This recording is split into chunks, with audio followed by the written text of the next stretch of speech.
Yeah, same for me. On Christmas Eve, we had some people come over. My sister-in-law made a shit ton of food, and I just like passed out for mac and cheese.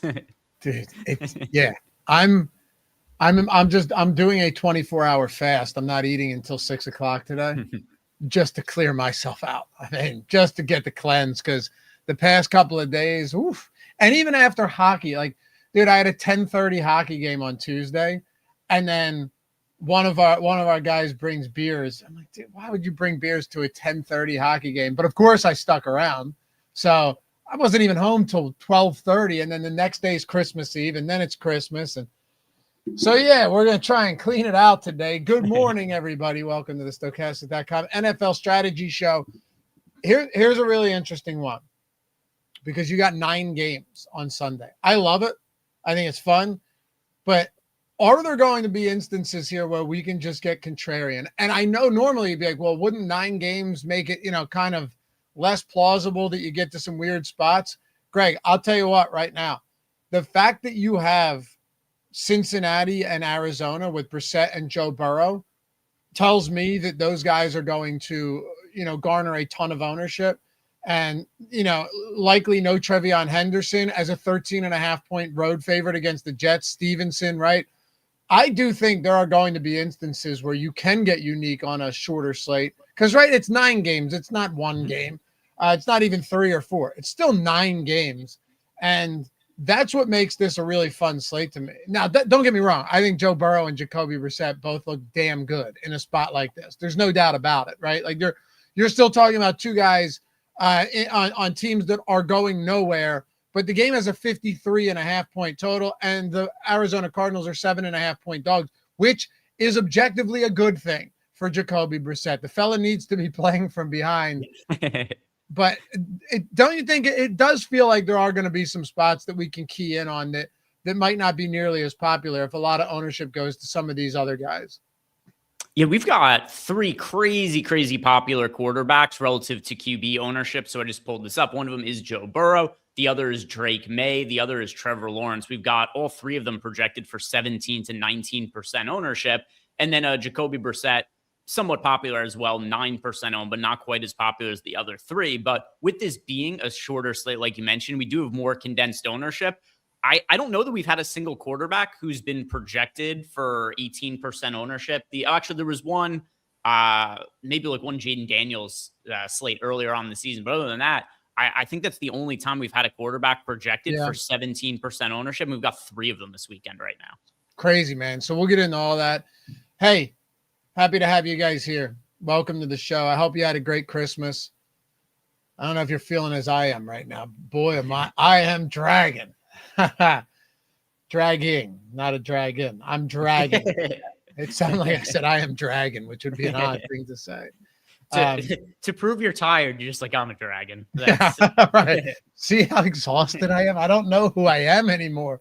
No, we're here though. I feel fine. I'm fine. It's not like I don't get hungover anymore, because I don't drink enough to get hungover, because I have kids that make life hell.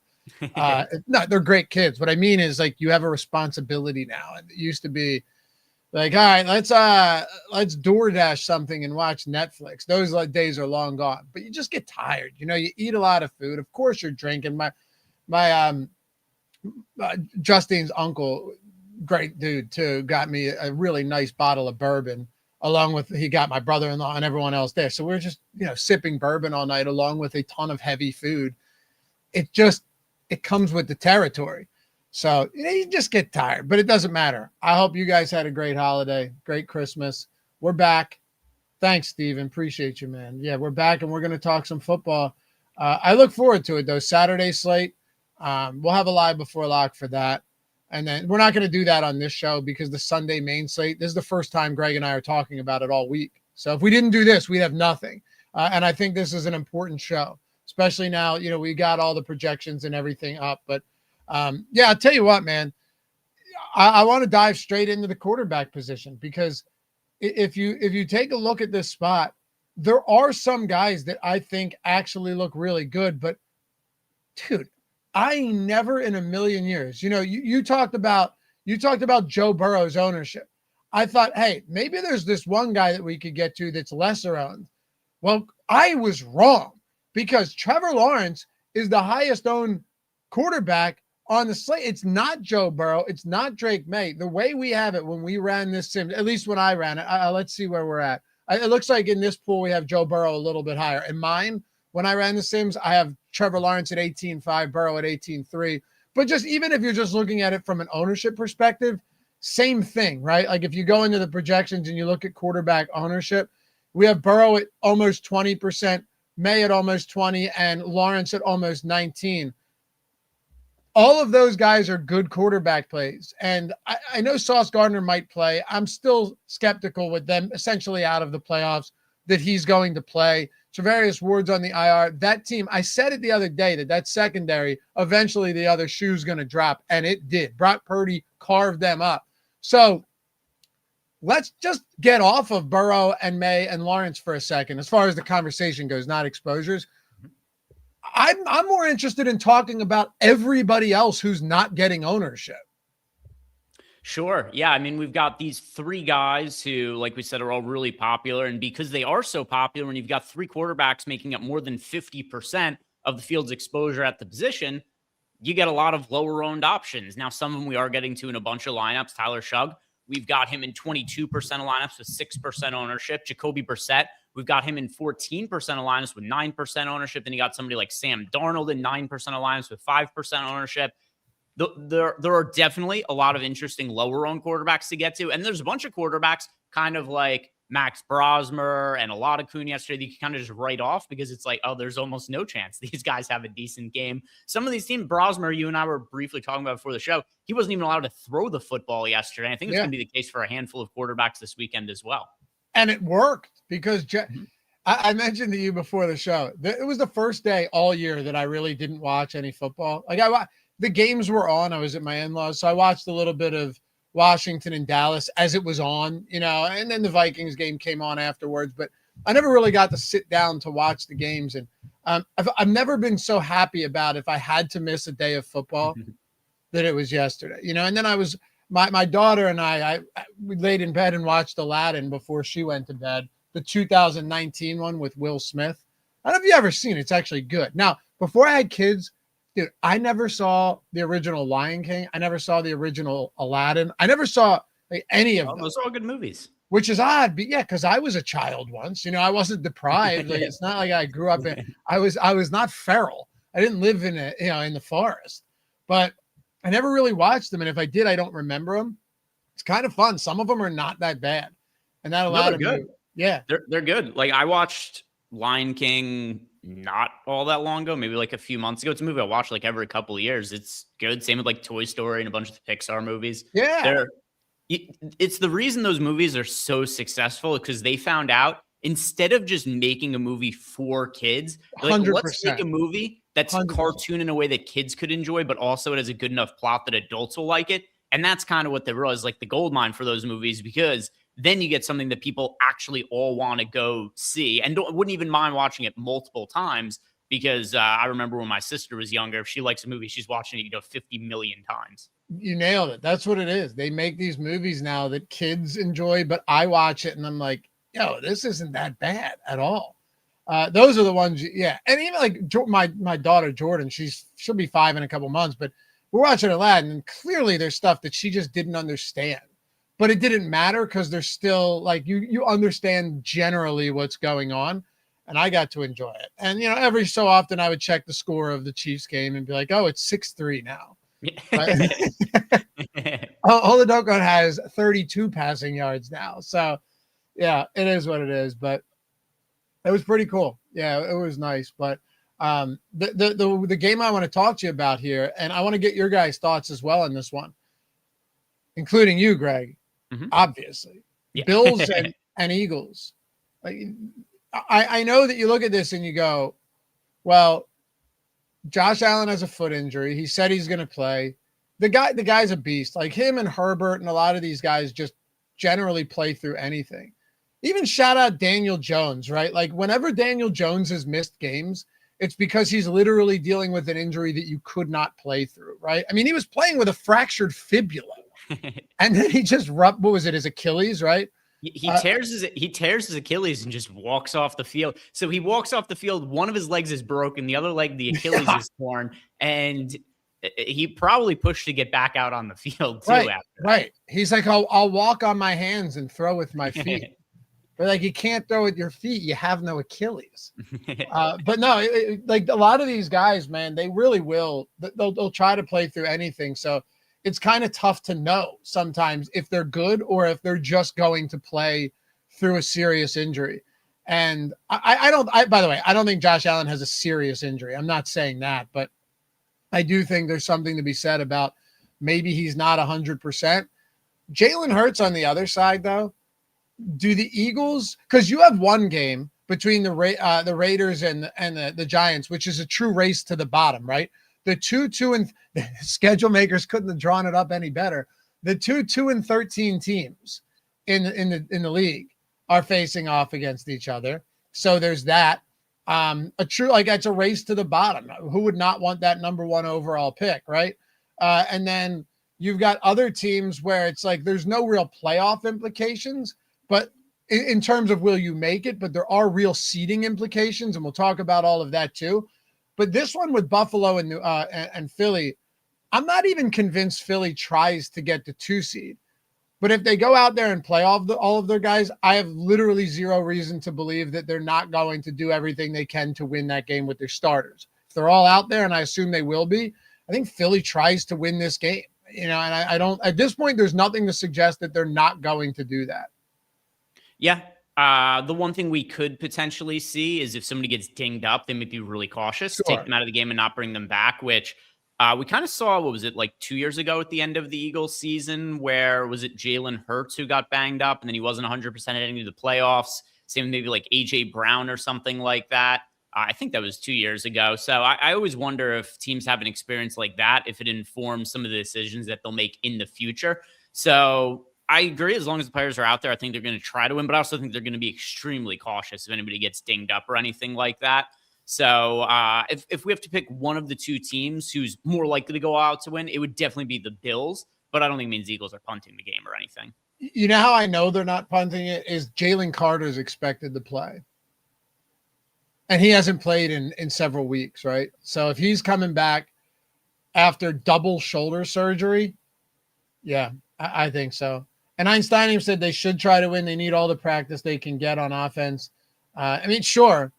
But also I just think there's no reason that you would sit these guys right now. I think the 2 seed, what would they need to get the 2 seed? I'm just looking at this right now because they have 10 wins.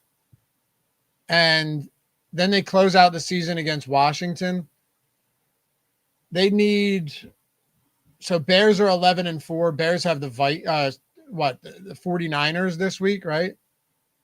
Yeah, so the Bears are 11-4. Presumably, they're not passing whoever wins the NFC West. So it would really just be them versus the Bears in terms of who could finish higher. And do we know who was the tiebreaker between the 2 of them? Well, the Bears beat the Eagles this year. Okay, so the Bears are going to have the tiebreaker over the Eagles. They need to lose out. Yeah, so the Eagles have to win out, the Bears have to lose out, and the Bears games are at the Lions, home against the Lions in Week 18, where the Lions could be resting everybody in that game, and then in San Francisco, where I do expect the Bears to lose in San Francisco.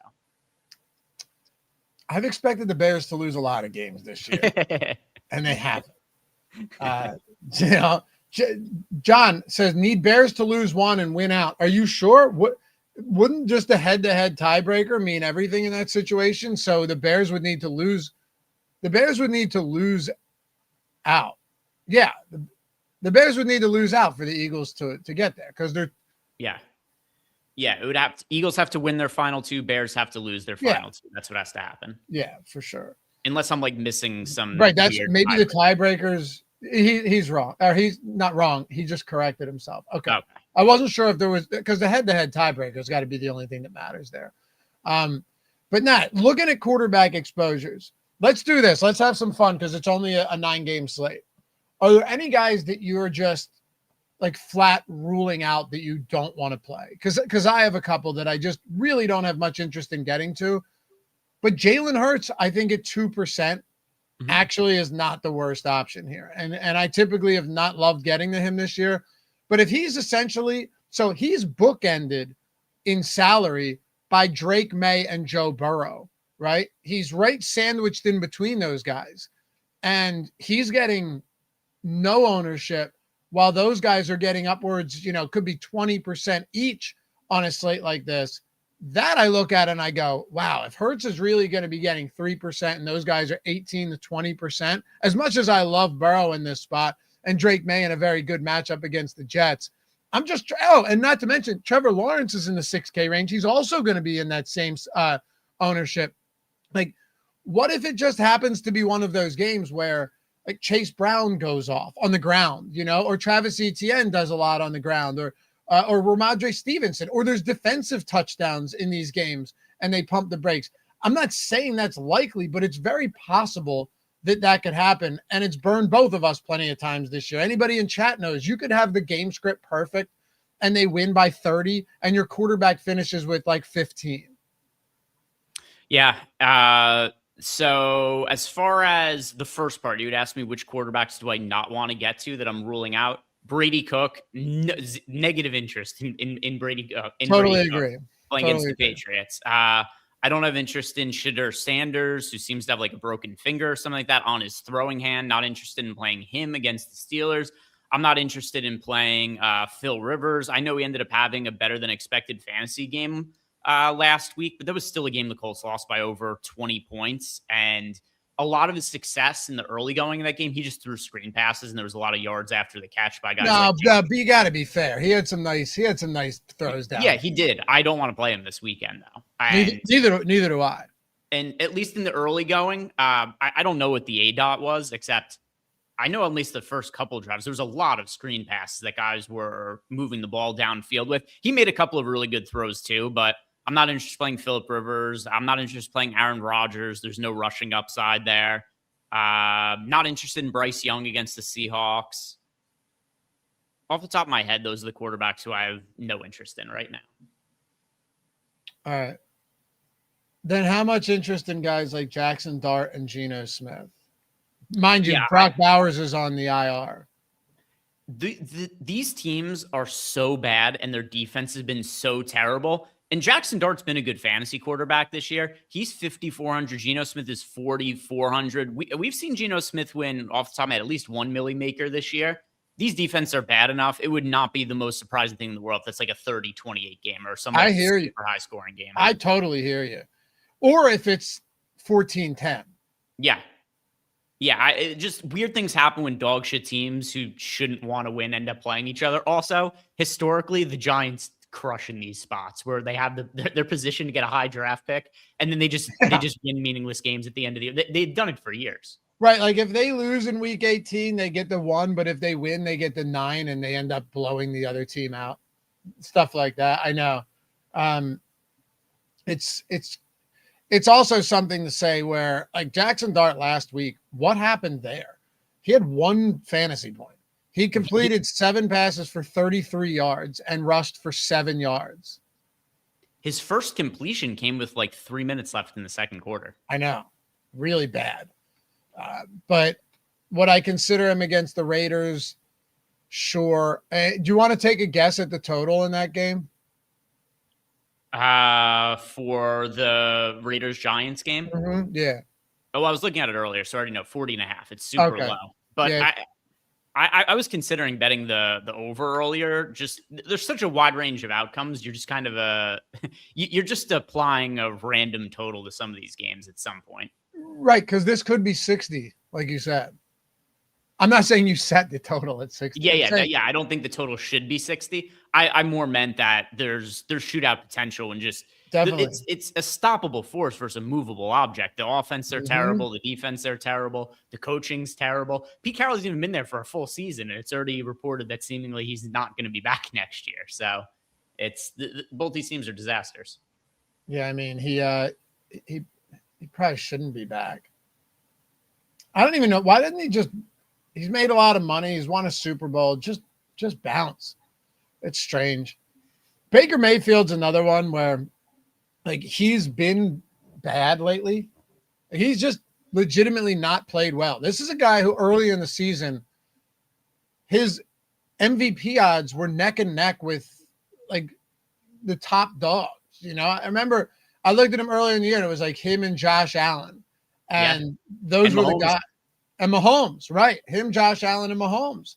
And that disappeared quickly. And Baker Mayfield didn't get hurt. He just hasn't played well. And I know he's dealt with some injuries, not only to the offensive line, but to, you know, Bucky Irving and then Mike Evans and Chris Godwin and a bunch of these guys. I get all of that, but he has not played well recently. He really hasn't. And I would go back to the well here just because like I hate to even use this is a big game narrative, because if you applied that to them last week or the week before, it meant nothing. If you applied that to Detroit yesterday or the week before that, it's meant nothing. Like, you know, against teams too that weren't playing for anything. So, you know, when I look at that, I and not to say that Carolina wasn't, but you know what I mean. Like the Saints, the weeks before that, there's a lot of concern here with Baker Mayfield. But if he's going to be like a third of the ownership of some of these other guys, then to me, Baker Mayfield does end up becoming a pretty decent play at a mid 5K price point. I would like that. And we're getting over the field on him right now. Oh no, yeah. I am when I ran it. You're not. Yeah. And I want to see also, so Baker got 6% of them, the stacks, mostly singles, 4% single stacks, 2% double stacks, as far as the Baker exposure goes. Mike Evans has looked really good. I don't know if we want to start talking about the pass catchers here with these quarterbacks as well. Sure, but a lot of the narrative coming out of the Buccaneers earlier in the week before the holiday was that they want to get Egbuka more involved. He was their fourth wide receiver on the depth chart last week in terms of he was behind Mike Evans, Chris Godwin, and Jalen McMillan had passed him up on the depth chart. It's really funny. If you look at his numbers overall for the season, they're nearly identical to Tet McMillan's right now. But because of how badly we've seen the results and the overall play for Egbuka over the course of the last month and a half, I mean, he's like non-existent in the rookie of the year race. He's behind, let's see, how many guys has he fallen behind now? Okay. So some of the odds have actually moved. Earlier in the week when I looked at this, he was behind McMillan, Shuck, Trevion Henderson, and Ashton Genty. He's actually leapfrogged Henderson and Genty. I guess the Henderson one's more injury-related than anything. But Egbuka was like minus 400 in Rookie of the Year a couple months ago, and now he's been either totally uninvolved in the offense or just flat out bad. And I've been pretty negative about him on a lot of the shows that we've done. He's not showing up in any lineups in the Sims. But just based on what the team has said, I think they might force the ball to Egbuka early in the game. I'm interested in his props, and I'm also interested in playing him as what's going to be a really contrarian DFS option. 5,500. 5,500 is pretty discounted for sure. 2% owned. Oh, sorry, 1% owned. Yeah, whenever someone gets there, and it's against Miami, all right, and you're dealing with presumably decent enough weather, assuming there's not rain or anything. Right now, 78 and clear is the forecast. I mean, it doesn't get better than that. So, yeah, I'm with you. I actually think that Egbuka at 5,500, coming off a game where he was entirely uninvolved in the offense, once again stalled out on numerous occasions. I hear you. I have no issues there. And he's still going to be on the field. You know, it's not like he's not going to get opportunities. He still should be on the field. But it is strange to see. I'm not going to lie. Like, it is still strange to see that since Mike Evans returned, his snap count has gone down considerably, right? Like 65 and then 56% of snaps last game. What were you seeing in the media to suggest that we could be getting more Egbuka work? Was it Rappaport who reported it? I'll find the exact tweet. All right. So Egbuka, I'll try to find who reported it, but there was a report earlier in the week that that they were planning on trying to get him the ball more frequently. That was a priority for them. I'll find the post. Okay. I don't know, dude. They're still trying to get Mike Evans to 1,000. Yeah, that's true. He's only what, like 600 yards away at this point? Yeah, a couple 300-yard games and we're in business, man. Uh, John, where are you seeing that Warren may not play? Because he was a full participant yesterday in practice. Full participant. He's not even on the injury report right now, unless something popped up this morning that I missed. Rance, I agree. Too bad Judkins got hurt. That one hurt. I found it, by the way. Scott Smith, he is a Bucks beat reporter, says offensive coordinator Josh Grizzard says he wants to get the ball to a wide receiver, Emeka Egbuka, earlier in the game and get him involved. This was following Egbuka having one catch for 40 yards against the Panthers. All right. So what's his first quarter receiving prop? There are no props up yet for this weekend. What? There are no receiving props up for most of the games don't have props up yet. But yeah, if you go and look, if you go on FanDuel, there's almost no props up for the Sunday games. Yeah, I'm looking right now. Bet365 always puts them up early. Let me see if they have anything up. That's I wonder. That's weird. Because it's not even like many games had playoff implications yesterday. The only thing that was Denver. That was it. And that was for like seeding. So I do think I know the reason why. It's because teams only had estimated practices and not real practices. I think books are afraid of putting lines up that would be massively inefficient based on a lack of news. So like when we get to running back, not to get too far ahead of ourselves, we are currently projecting Trevion Henderson to sit, considering he's in the concussion protocol. But he did have an estimated limited practice. But it's like, what the hell does an estimated limited practice mean? Yeah. The guy, he was sitting at home with his family getting fat for the holidays. So. Right. They call him up. They're like, hey, would you have practiced today? He goes, a little bit. And then he hangs up. Like, he was with it enough to answer his phone. He must not be too concussed. Yeah, he's all right. Egbuka is at 43.5. Okay. That's a very, what was that on Bet365? Bet365. Yeah. Them and BetMGM actually post pretty early. And typically it's the 365 is soft, but it's usually not that far off from what we're looking for.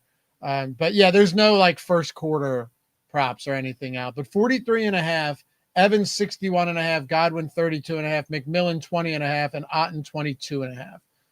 That's what we got. So yeah. And BetMGM does not have. What's weird is they have passing yard props up for this game on like FanDuel and BetMGM and DraftKings, but no receiving props, which is weird. Very weird. And yeah, by the way, with Warren, did they actually? I guess they actually had a practice. I think they may have the Steelers actually had a practice. Huh. Is it a real practice, not a fake practice? I don't know, but it said full, so he's good.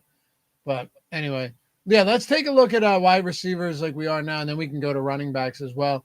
And obviously, you guys, if you're ever interested in taking advantage of the tools that we have, I was thinking about this too. If you do it now, you get all the way through the NFL playoffs, all the way through the conference championship for a month of the Sims. And we've got a little promo going on, 20% off any subscription with code GIFT. And Greg, the thing about this now is, like I said, it's anything. So if you wanted a week of Core Max or you wanted a month of Core Max, I believe I'm pretty sure the conference championship games are on the 26th of January. Might even be the 25th. It is, January 25th. So a month takes you all the way through the NFL postseason. So worth considering. You want to do all access for a month. You get all of the sports plus a full month of NFL without losing anything on the back end. Whatever you want, 20% off anything with code GIFT. When does this one expire? Sunday will be the last day. So you can take advantage of it today, tomorrow, or Sunday. So 3 days left until the promo ends. And like Lofty said, that'll get you 20% off anything. And we've seen some big wins lately. Even just yesterday, we had a sub win, $75,000 over on FanDuel in the main NFL contest. Not only that, but I'm pretty sure here, I'm gonna show. I'm pretty sure that he won it using the single lineup Sims. I think he did, which makes it even sweeter, right? When you come in, you got the Sims. Yeah, he did. Merry Christmas, ho ho ho. Here it is. Here you go. God, I love seeing this stuff. Hold on. Merry Christmas, ho ho ho. This one's special as it was one of my lineups built in the single lineup builder. Appreciate that month of NFL Max, but now I need another one. 75K right there. Awesome, man. Tazmaz 13 using the single lineup Sims. Does it get any better than that? I don't believe it does. So yeah.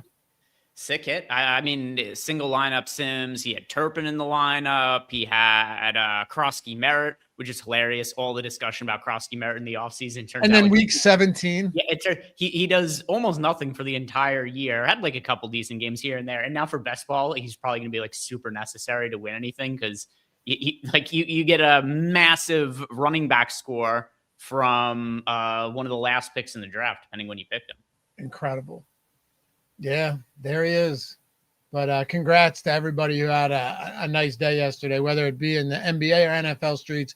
Use code GIFT with that link in the description when you check out. That's all you got to do, GIFT. Greg made it super simple. 20% off. So any package you select, doesn't matter. It's not specific. Use that promo, take 20% off. All right. Wide receiver. Up top, man, you know Joe Burrow was my highest exposed player last Sunday. I had a good week, but it could have been really good. It could have been really, really good. And it was just okay, like it was just good, you know, in that like 2x or whatever. But it could have been great because when I talked about it to you earlier, I was like, you know, there's those games where you get everything right about the quarterback, but then he doesn't, you know, the stack isn't right or he ended up having a dominant game. Like they carved up. They cut through Miami like butter. And it didn't really matter. Like if you had Joe Burrow in your lineups with Chase, in all likelihood, you're probably cashing, but you're not winning anything last week. And that was the difference because Gesicki had a touchdown, but that was really it. Chase didn't score, but he was fine. I think he had around 20. Higgins started off okay. What did he finish with? Like 14 or something? It was the Chase Brown with multiple receiving touchdowns. I had so much Joe Burrow last week. And Jamar Chase just was okay. So when you talk about stacking some of these guys, when I talk about who are you going to stack them with, you really need all the puzzle pieces to come together, right? And last week that wasn't the case, but Jamar Chase is still very clearly the best stacking option with Joe Burrow any given week. Yeah, it's funny too when it comes to the Chase Brown as the stack because for almost the entire year Chase Brown's been terrible. Now he's been a great fantasy asset the last handful of weeks. It just probably doesn't matter if you drafted him highly in best ball or yearly because your teams are probably already dead at that point. But ultimately, I do think that we're going to see the ball get back to being thrown to Jamar Chase more. He's showing up more than any other wide receiver in the Sims right now. We've also got him with the highest projection of anybody. We got him projected for 22 fantasy points, just ahead of JSN, who's at 21.5 fantasy points. And we're getting to a good amount of T. Higgins as well. T. Higgins, only $6,300. He's showing up in 25% of lineups. So Joe Burrow double stack, showing up a good amount in the Sims here, and then a little bit of Michael Wilson as a run back at 4% ownership. Man, Michael Wilson at that price, who would have thought that this guy would just become legitimately good? You know, $6,400. He's been really solid, man, but only targeted 3 times last game. The idea here, obviously, is that Marvin Harrison, you know, does he play or does he not play? But in all, I assume Marvin Harrison does play here. And I know they talked about him being limited last week, and it was just a bad game for Arizona overall. And Harrison was limited to 50% of snaps. Michael Wilson played 86. But if Harrison is out there, I guess Michael Wilson, this is just a product of the game itself with the 53.5 point total. He's also, I don't know how controversial this is to say, Michael Wilson's better than Marvin Harrison. This year, yeah, I mean, he's showing, at the very least, the grabs he comes up with, he's, like, if you're a quarterback, who's been more reliable for you this year? Definitely Michael Wilson.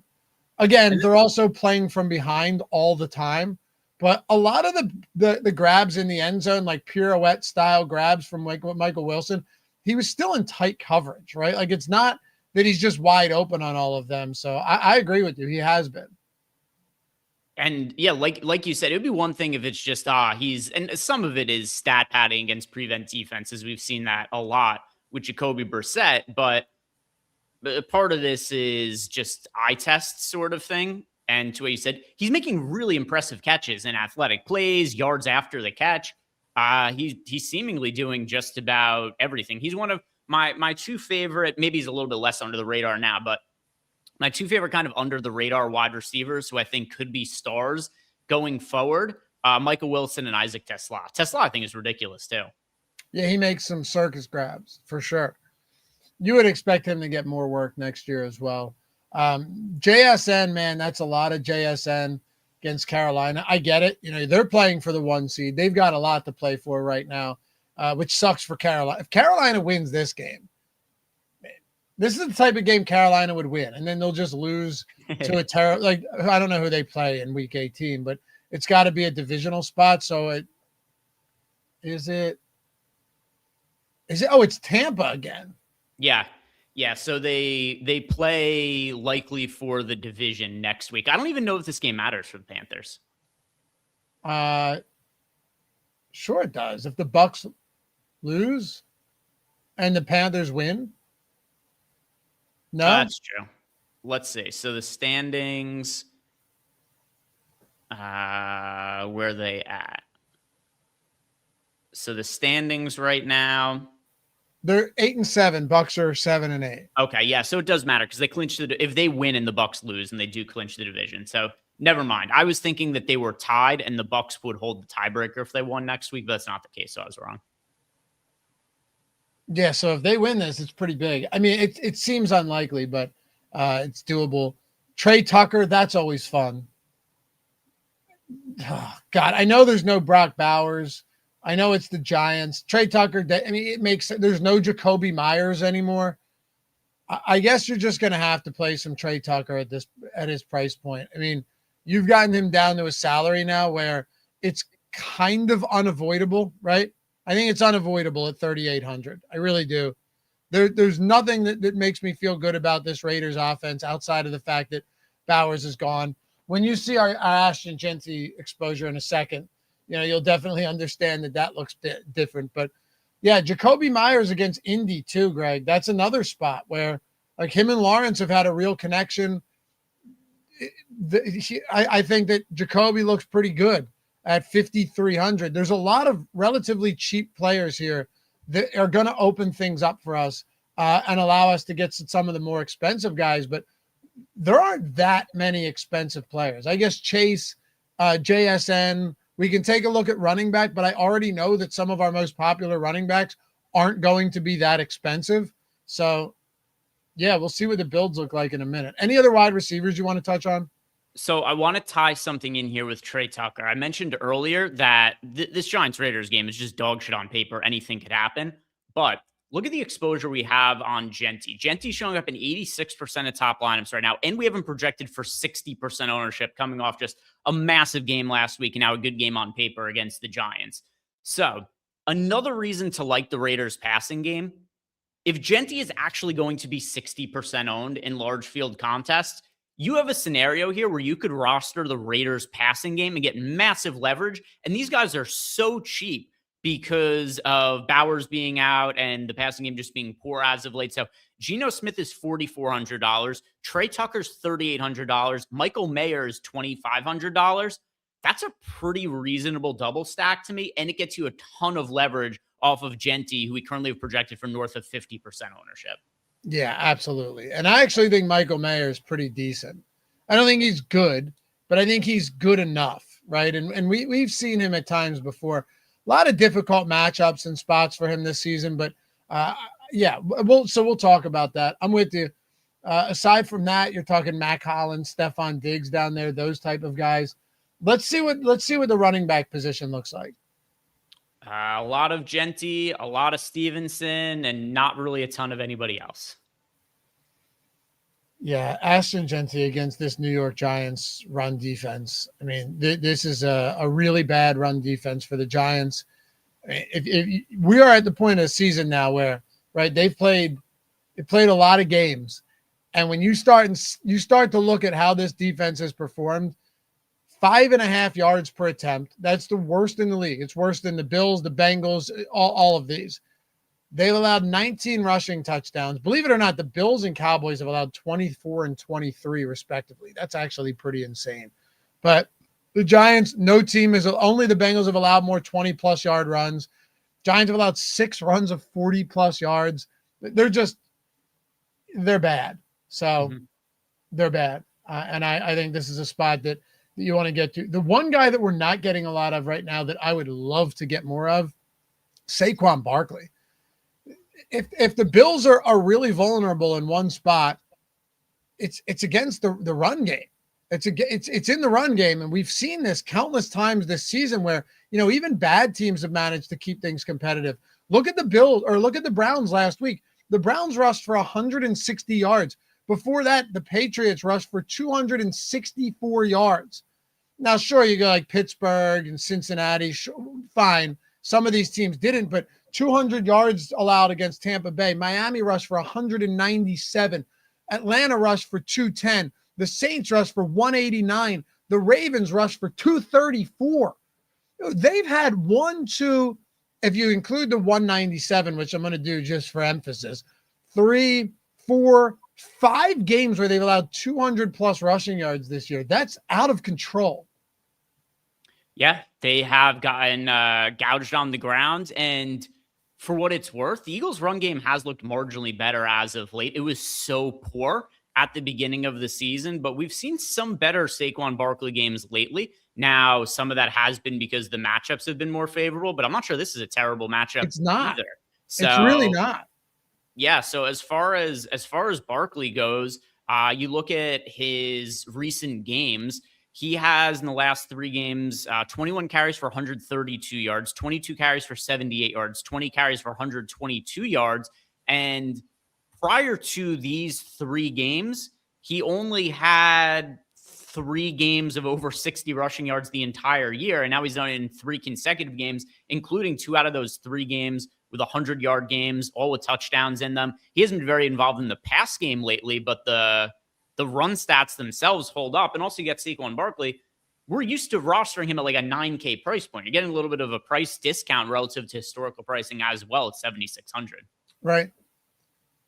Yeah. Someone said his price is a little high. I mean, I guess, but I don't think it's that bad for a guy that gets this much work. 22 opportunities, 25 and 23 over his last 3 games. If you fall behind, sure, things could get ugly, but they might. I try not to play it that way because they want to run the football with Saquon Barkley. And my assumption here is that they keep doing it. John, I do not think Lane's going to play. I agree that makes a big difference. At this point, Jalen Carter's expected to play. Lane Johnson is not practicing. But at the same time, this Bills run defense really has been bad enough to where I would consider getting to, what is he like going to be 10% owned or something like that, especially when you look at what the expected ownership is on some of these other running backs this week. Yeah, we've got 10% ownership on Barkley, and then he's also a pivot off of a comparably priced Jonathan Taylor. So Taylor at $7,800, he's your chalk here, projected for 23% ownership. And we just have a very similar outlook in our data on Jonathan Taylor and Saquon Barkley. So we actually do get underweight to the field to both of them in the Sims, but way more aggressively underweight to Taylor, where we're getting to about 10% of both of them, and Taylor's 23% owned. What do you make of James Cook and Devon Achane in these spots? I would rather, at least the way the slate's breaking down right now, my preference would be to spend up at wide receiver for comparably priced guys. So Achane is 8,500 against the Buccaneers. We got him projected for just over 20 fantasy points. And he had that big run last week in the early stages of that game. You and I were kind of speculating that perhaps we were going to see less workload for Devon Achane, considering where it was that the Dolphins were in the standings. And it's kind of hard to know what the actual plan was going to be there because he got off to a good start, but then they lost by 24. So he just didn't touch the ball a ton in the second half. But we did see 18 touches for Devon Achane. And if you do look at his last few games, it actually is a little bit of reduced workload compared to where he was at earlier in the year, where he was pretty consistently getting 20 plus touches. And now the last few games, we've seen him get 18 touches, and only 8 touches against the Jets. That was a game that was a massive blowout, and he left early with an injury. So that game just could totally get written off. But it is kind of interesting that he went from 20 plus touches in 5 consecutive games to he gets banged up against the Jets. And then we see him at 18 touches in back-to-back spots. Yeah, I mean, I think the biggest part of that, though, is just that the Dolphins were actually winning games. Like they won most of those. They won 4 straight. Yeah, they won 4 straight, and they won 5 of 6 as well. Right. And then against Pitt, they played from behind. Mike McDaniel, utilization of him was terrible, though, in the first half. That was just terrible. But it wasn't just that. It was the fact that they didn't control the ball at all. And it's not like Ollie Gordon or Jalen Wright were touching it. In week 17, though, this might be a spot where and also it's not easy to run against Tampa. Somebody like Achane definitely can. But they could just fall behind in this game too, because if you talk about as bad as Tua Tagovailoa is, and nobody really denies that, but I mean, is it Quinn Ewers again, right? So yeah, and they let him throw last week. He wasn't good. He wasn't terrible. He faced the terrible Bengals defense. Saw a lot of soft coverage in the second half. Let him throw the ball 30 times, which is more the only positive that I could say about that is letting him throw 30 times. They gave him more opportunities than we've seen from like Max Brosmer or Chris Oladokun yesterday, where they weren't even allowed to throw the football. Yeah, right. They were not. Yeah, they had a cap on their attempts at 6. Yeah, they're like a pitcher on a pitch count. They're like, whoa, this could be no good for his elbow in the future. No more than 20 pass attempts. John, I was thinking about this as well, saying this could be the Taylor 3 touchdown game again at 10% ownership. He has really hit a wall. And I know some of it has to do with just the overall, lack of quarterbacking. But even last week against the Niners, who do not have a particularly great defense, he couldn't get anything going. And, let's be totally honest about this too, right? With Jonathan Taylor, the big games that he has are typically, number one, super touchdown dependent. But I think that's fair to say about anyone that has those huge games. Not like did he, because he's not as involved in the passing game. But when you're as good as he was earlier in the year, you have to score a lot. But you're talking about some serious outlier performances where this guy literally had 3 touchdowns in what was it, like 5 of 9 games or something, which is just out of control. And then also, a lot of it had to do with him breaking big runs. He's not breaking any big runs right now. And if he's contained, and doesn't get to the second level, like his long run, listen to this, over the last 4 weeks, each game, 7, 11, 14, and 12. That's not going to pay off. And it could be that game. You're absolutely right. But I'll tell you, I would still rather go to, well, think of it like this. How much different right now is Jonathan Taylor in their current state, the offense, the team? How much different is he than Saquon Barkley? Like, I think Saquon Barkley is actually ahead of Jonathan Taylor right now, given the overall makeup of these teams. Yeah, I agree. Jonathan Taylor, the real downfall of Jonathan Taylor was when Daniel Jones broke his leg, because the offense was really good prior to that. And there was just a clear decline in terms of Daniel Jones wasn't as effective. And then, of course, you start to get into some of the other backup quarterbacks. It's easy to forget how well Daniel Jones was playing at the start of the year, which was a massive factor in all of that. Jonathan Taylor in an individual game has not averaged over 4 yards per carry since November 9th against the Falcons. That was his biggest game of the year. Also, he had 244 rushing yards and 3 touchdowns. He also had another 42 receiving yards. But you look at Jonathan Taylor over the last 5 games now, and I think what's happening is teams are just completely selling out to stop the run and being like, you want to beat us with the pass? Go for it. Try to beat us with Phillip Rivers. Try to beat us with whoever the hell else you have at quarterback. And as a result, you've now seen the Colts lose 5 games in a row. The offense last week was the first game they've put up over 20 points since that game, November 9th against the Falcons. And even then, they lost by 21 points to the 49ers. It's not like they were I know they overperformed relative to expectations, but they still lost by 21 points in that game. I know. The three-leg parlay I hit that I posted over on Tails was Jonathan Taylor under 22.5 rushing attempts. He was one of them. Sorry. There was Pittman was in there, and then the Niners minus 5.5. But 23 rushing attempts. I know that they want to get him the ball. That's still an insane number, right? For a team that it's a home dog, like a significant home dog. And it looked dicey early on, but then San Francisco, you realize that there was zero resistance from that Colts defense. And hey, that is a Jacksonville offense right now that is playing as good as any team in the league. Jacksonville's offense right now looks as good and as fine-tuned as any team in the league right now. Yeah, I posted some like an MVP poll asking people if season ended right now, who do you think would win MVP? Matt Stafford and Drake May. And people were responding like, oh, Trevor Lawrence, disrespect. I mean, where we've come on Trevor Lawrence, people like he has to be considered an MVP candidate when I don't know that people thought of him as a bust necessarily coming into the season, but it was more so like, boy, this guy's been disappointing relative to what his expectations were coming into the league. I think all that's been erased over the course of the last 5-6 weeks.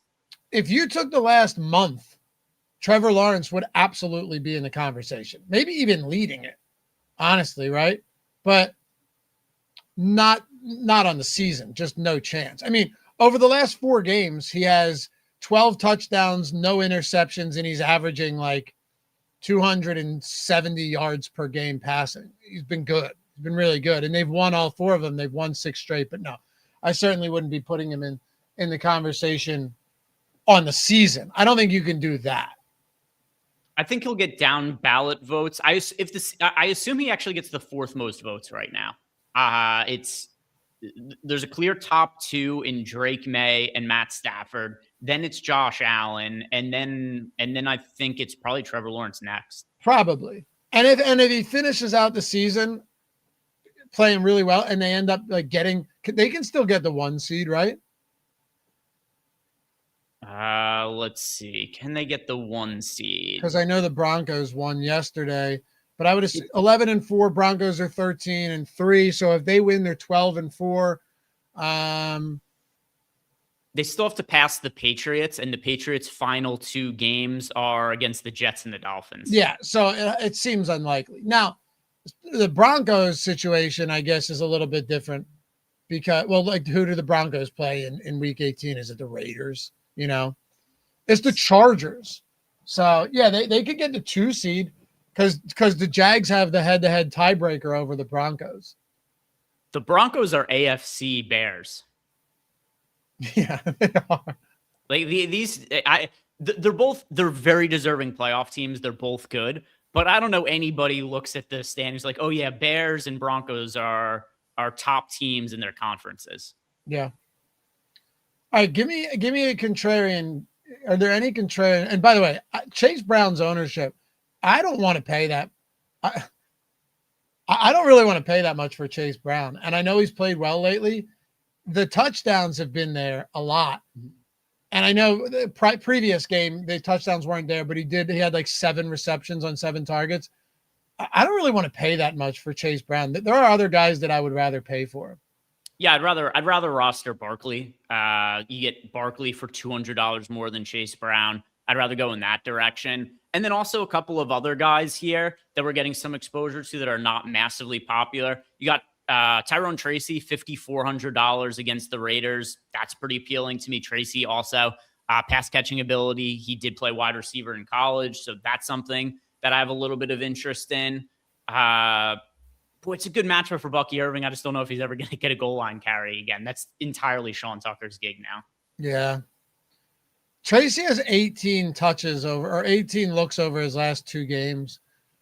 Singletary had 6 against the Giants when they played from behind. And then last week in a close, super weird, ugly game, Singletary had 12. But it does still feel like Tracy is the guy there. Yeah, I'm okay with him. Michael Carter, 5,200. He was disappointing last week, but if he doesn't end up getting a lot of ownership here, and there's nobody else that they give the ball to, I would consider Michael Carter. But again, he's on a team that just wants to throw the ball if they can, and in all likelihood, they play from behind here. I don't know what to make of that. DeMercado still had 6 looks last week, so does he get involved? And then is it Corey Kiner? Right? The other guy that just popped up, he had 6 carries last week too. So Michael Carter just looks way worse knowing that. Don't you think? Like, to me, that looks way worse. The fact that Michael Carter only played 53% of snaps.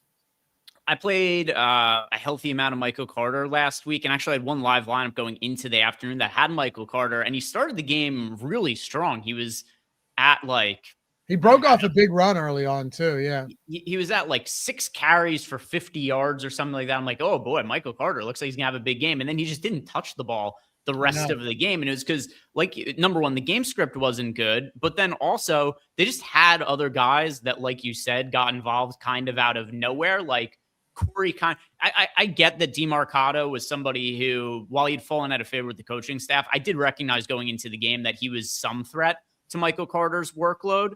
But I didn't see that Corey Kiner was also going to be there. Oh no. It was a 3-man backfield, and that's a lot different than what we thought we were getting with Michael Carter going into last week. I thought it was going to be 80% of snaps to Michael Carter, DeMercado playing a little bit in the passing game, and even DeMercado played more than I thought, just because the coaching staff has been so down on him since he had that fumble when he should have had the easy touchdown. So yeah. Also, when it comes to just getting punished by the fantasy gods, of course, on Thursday Night Football last week, Kenneth Walker explodes. Yeah. Just absolutely explodes. I've been playing this guy every week, and he's been abysmal. And then last week, this dude, he had Greg 164 yards total on 14 touches. 164 yards on 14 touches. Mm-hmm. You just can't make it up. Averaged 11.7 yards per touch. And it's of course it happened on a showdown slate where everyone was playing him anyway. So I probably don't do it this week against Carolina. His price has come up as a result from 5,300 the previous week. That's a bit of a tough spot to get to. The other thing for me too, I actually come away from that game a little bit discouraged about Kenneth Walker, because if that wasn't enough to give him more touches, what is? The game went to overtime. Yeah. And Charbonnet had 13 touches, 1 fewer touch. So if he's going to put up those kinds of numbers, and that's only going to be getting him to 14 touches in an overtime game, then it's just impossible for him to get to 20 plus touches, outside of a Charbonnet injury. Yeah, you're right. It really makes it tough. You're coming off a game where you'll average 12 yards per touch, and he was great, but I'm with you. Almost 6K with how much work Charbonnet still gets. That's pretty difficult. I don't really think on a 9-gamer there's any other running backs to get to. We didn't talk a ton about Ashton Genty, but obviously, and it's going to happen this week. Genty's just going to suck because last week against Houston, where no one played him, although the Sims were giving me some of him, he's just going to have a terrible game after last week going nuclear for 188 total scrimmage yards.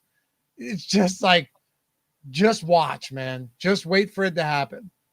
I had one good best ball team with Ashton Genty in it, and I needed 3 big games on the Monday Night Football game in order for that team to end up advancing. I had Stephon Diggs. He had a big game. Zay Flowers. He had a big game. The other guy I needed was Trevion Henderson, who got hurt, and that ended up sinking the Ashton Genty team. So it came in second in that best ball pod, a few points out of first. So as far as Genty, I didn't really have him on the main slate last week either. We've got 2 guys who are showing up in a lot of lineups right now. They make sense as chalk considering what we currently know. Ashton Genty, and then also Ramondre Stevenson. And the reason I brought up the Trevion Henderson in relation to that is because Trevion Henderson, we don't know for sure, but seems like he's not going to play. He had an estimated limited practice yesterday because of the holiday. They didn't have actual practice, so they just do pretend practice and they guess what guys practiced as, which means absolutely nothing to me. So I guess Henderson ends up sitting, but we're going to need a little bit more information. As of right now, Stevenson and Genti, they look like warranted chalk at the position. The only time that means anything to me is when it's estimated as DNP. Because a lot of times but limited, it's really hard to say. All right, let's take a look at tight ends. By the way, if you're not on Tails yet, guys, what a fun time we're having this year. It's really been enjoyable, especially being able to post free picks and so many sharp people over there. We keep adding them. And not to mention, you guys, if you ever wanted to post your plays, all you have to do is just hit us up and you can post your plays on there as well. Create a free account, post your plays. Even if you just want to tail them, you know the process. It's a one-click process, right? So in essence, all you do is go in and say you wanted to tail a 5-leg parlay or something like that, and I can go to the Explore page and we can take a look at it.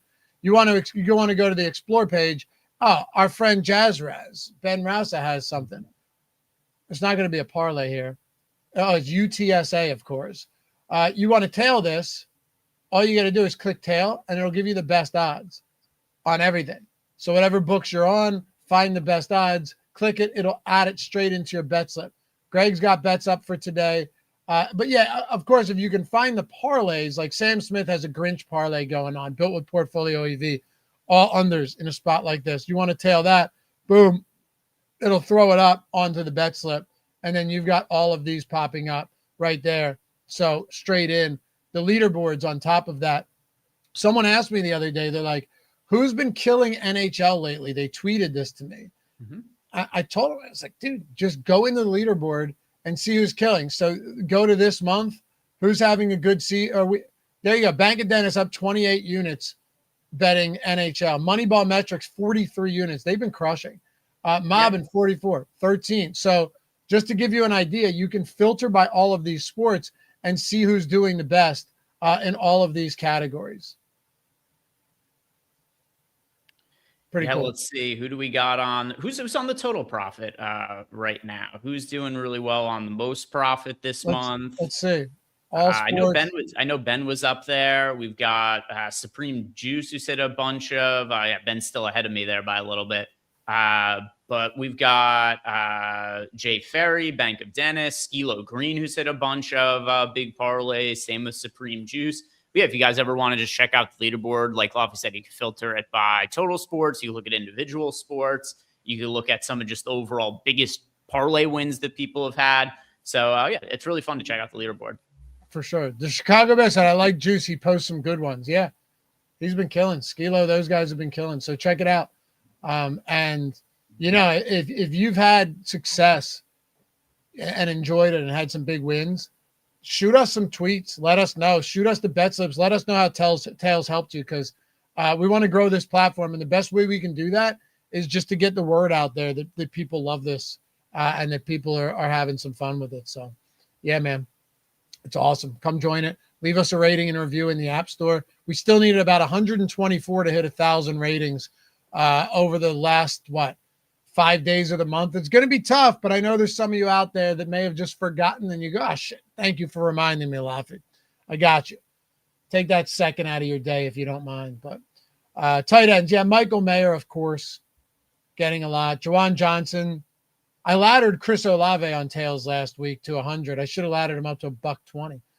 But not that, obviously you're not doing that. Tyler Shuck has not looked bad, though. He had a 300 passing yard game last week. He's second in the Rookie of the Year odds all of a sudden, which seems ridiculous to me, because I don't know how he reliably wins it over anybody who's played the entire season. Like even somebody like Ibuka, who's been down lately. Like in what scenario is Tyler Shuck going to get more votes than Ibuka? But yep, Ibuka's just done nothing for 2 months though. Like that's the crazy thing. Yeah, I mean, but Tyler Shuck didn't play for the first 2 months. Like, yeah, for sure. I guess what I'm saying is that no one really stands out as just amazing. Yeah, right? It's a very good rookie class, but there's not one guy who's like, oh, this guy has had an insane rookie season. I mean, you've got Ted McMillan is I pull up the FanDuel odds. Ted McMillan's minus 390 to win the award. Yeah. And he's got what, 900 yards? For reference, Ted McMillan is 900 yards and 7 touchdowns. Egbuka is 900 yards and 6 touchdowns. McMillan is minus 390 when Egbuka is 8-1. And then you got Tyler Shuck at plus 550. Jackson Dart, prior to his injury, he was the favorite to win. He's 30-1 now. Yeah, I don't know what to make of this market. There's no breakaway winner. You know what I make of it is that at every point in the season, or at certain points of the season, it felt like any of these guys could have won it. And then I kind of still think that's the case. I guess what I'm saying is at any point in the season, any of these guys could have looked like a favorite. Like gotcha. Jackson Dart early in the year, to me, him and Egbuka felt like the favorites. McMillan wasn't that far behind. Marion Hampton, if he didn't get hurt. Oronde Gadsden at one point had like 3 or 4 straight insane games, right? Some of these guys, Tyler Warren through the first month of the season, you're like, oh, this guy could easily win it. And then all of them at some point or another just kind of really just fizzled out. So it's weird.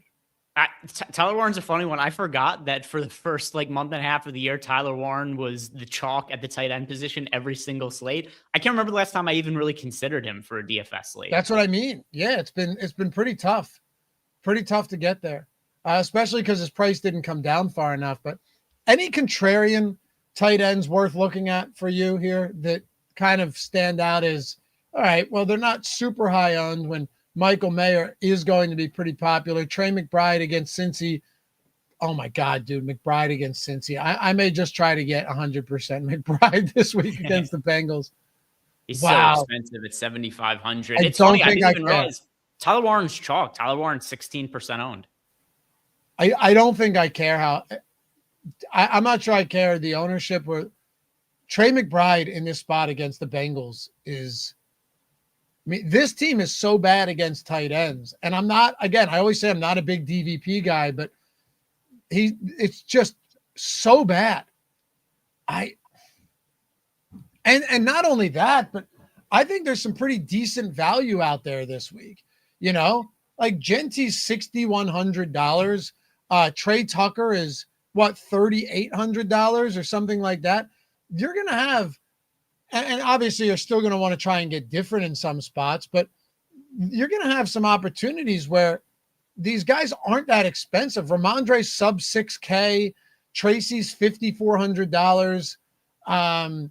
Like Jacoby Myers is $5,300 in what looks to be a good matchup. Mac Hollins is 4K flat against the Jets. I'm going to try and find ways to get to McBride. This is a ridiculous spot for him. Yeah, so we've got McBride is pulling 23% ownership at 7,500. Then you got Tyler Warren. I would be surprised if this ownership holds on Warren. 16% owned at 4,400. Then you got Michael Mayer, 15% owned at 2,500. If I have the ability to spend up for Trey McBride, I agree with you. I'm not going to force him into lineups at $7,500, but if I have the ability to, for sure, going to spend up for him. Let's see, at 7,500, he's projected for 18 fantasy points. So, I mean, it's right in line with Chase Brown and Saquon Barkley, who are comparably priced. My favorite overall tight end, though, it's going to be Michael Mayer for me. I'm going to have a really difficult time getting away from him at 2,500. Me too, but it's also Geno Smith still. But honestly, I'll just play McBride and Mayer in the same lineup. Yeah, I mean, that's viable as well. Michael Mayer, I would be really surprised if he's not the player who shows up the most for me in the flex spot this weekend. Yeah, I could see that too. Aside from that, though, there's not a ton I really like down there. Theo Johnson, okay, that's fine. There's no one really that just looks good at all. I have a little bit of interest in Taysom Hill at 2,700. He was just really involved last week. He threw it was the same annoying Taysom Hill games you'll see in the past where it was I was rooting for Tyler Shuck because of best ball teams, and then I'm like, oh, sick, the Saints got another passing touchdown of Chris Olave, and then I look, it's like, oh, but Taysom Hill threw the touchdown. So like Taysom Hill, he's running the football. They've got designer plays for him to throw the football. We know he's going to get goal line touches. I presume his ownership comes up, but if he's actually going to be 3% owned at $2,700 based on his workload last week, that's going to be somebody who I want to play at a very contrarian ownership. Yeah, he's fine too. You know, another guy at 2,500, Elijah Higgins on Arizona last week. I don't expect any of this to be, it's not sustainable, but he had 8 targets for 91 yards against Atlanta last week. And now he's got the same matchup as Trey McBride. He's 2,500. We actually are getting a little bit of him, almost 3%. Yeah. If you want to go contrarian, he's another guy who shows up in some lineups. I do prefer Mayer and Taysom Hill, but there's a case to be made for Elijah Higgins as well. Yeah, I just think, Michael Mayer is clearly going to be popular. They do not have a good passing offense. And Higgins, I'm not at all confident that he can keep doing that, but I don't want to ignore him either at all. All right, before we get out of here, let's take a look at just what some of the builds look like. I want to see how much 2 tight end we're getting, because it doesn't actually look like that much. Yeah, almost none. Almost no 2 tight end builds. Probably the result of Trey Tucker, and we're getting a decent amount of Mac Hollins. We're not paying a premium for a lot of our running backs this week.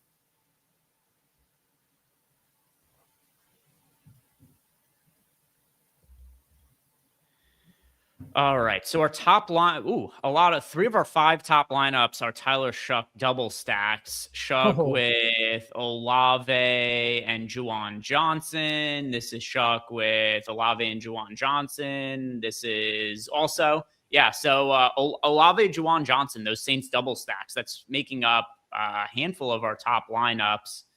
Let's see. Yeah, another one of them here as I scroll down. Another one. All right. So the top end lineups are pretty heavily geared towards Chuck, Olave, and Juwan Johnson. I could see that being the case. Yeah. And then you have a lot of Burrow, a decent amount of Brissett, but nothing crazy. Some May, some Lawrence. Let's do this. This is how we'll end the show. And as always, appreciate you guys hanging out. Let's go. Our favorite contrarian stack, our favorite contrarian running back. So we don't necessarily need to go tight end and wide receiver, but favorite contrarian stack and favorite contrarian running back. All right. So let me go back to our quarterback exposures, because I don't remember everybody's ownership off the top of my head. All right. So for favorite contrarian stack, especially because it brings leverage, I'm going to say Geno Smith to Michael Mayer and Trey Tucker. Okay. I'm going to go. I don't mind Hurts, just because I really think he's going to get totally ignored in a spot like this. You've seen him running more lately, which I think is also very helpful.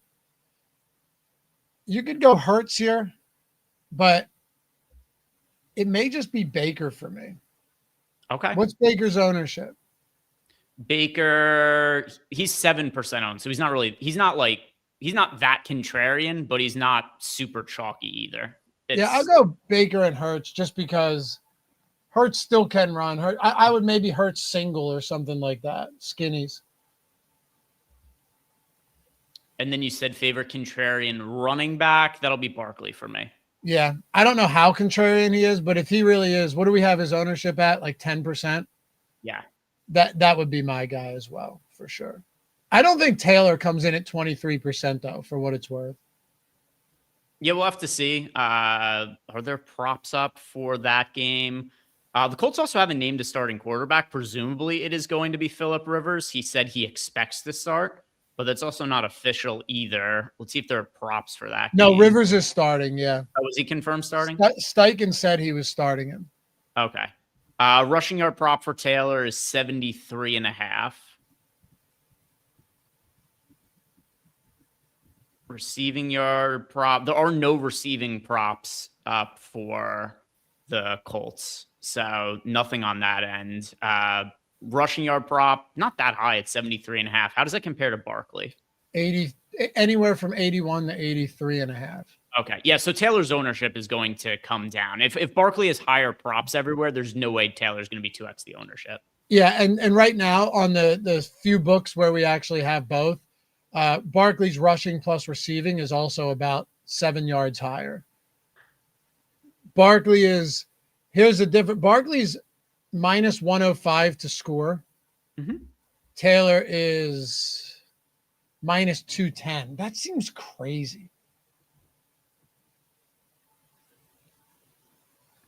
Remember we talked about it on Monday where he was like minus 270 to score? And he did score, don't get me wrong, but it still just seems like a really high number. So anyway. Yeah, I think next year I'm going to, I started doing this yesterday, but for Kalshi, every single player who is massive negative odds to score a touchdown, I'm just going to take the other sides on exchanges. Like I hit on Jahmyr Gibbs plus 230 to not score a touchdown yesterday. The odds are crazy to take guys to not score. I know, especially those guys, those running backs specifically. But all right, anything else? It's a longer show, but I don't mind running this long since it's our only main slate strategy show of the week. Anything else before we get out of here? I think we covered pretty much everyone that I wanted to talk about. Yeah, nothing else for me. Just want to remind you guys that you only have a few days to take advantage of the gift promo. 20% off any DFS package. So this could be weekly, monthly, core, max, all access packages. 20% off. Just sign up using the link that we have down below in the YouTube description box. And in that promo code box, just enter gift in all capital letters and it'll automatically apply that 20% off. Yeah, man, that is the way to do it. And like I said, you'll be able to carry it all the way through the NFL postseason in the event that you grab a month. But you can all access, core, max, week, month, any package like Greg said. So jump in. It's just been an incredible season for subs this year too. I mean, I haven't seen any avatars atop the leaderboard more than I've seen Stokastic in the NFL season this year. So it's good stuff. And clearly the tools are doing something, not to mention the single lineup sims with guys taking down 60K the other week, 75K with a hand-built lineup in the single lineup sims this week. Love to see it, man. So, again, have a great rest of the holiday weekend. Greg and I will be back on Sunday. I mean, you'll be doing shows, I assume. Are there NBA games today? Oh, yeah, there's got to be a ton of games, right? So we have NBA Live Before Lock tonight. I'll be on that with Spags. Tomorrow, I'll be on NFL Live Before Lock with EMAC. There's also going to be an NBA Live Before Lock. So, yeah, we've got tonight's NBA slate covered as per usual, and we'll have tomorrow's NFL and NBA slates covered too. Yep, and I'll be back on Sunday morning with Ben Rausa for the main slate Live Before Lock. You know where to find us. Follow Greg over on Twitter at Ehrenberg DFS, me at Laffy. And, of course, hit us up on Tails as well. Free account, no credit card. Just click follow on the people you want. Turn on notifications so you don't miss a bet. And we will catch you guys back here for the next one.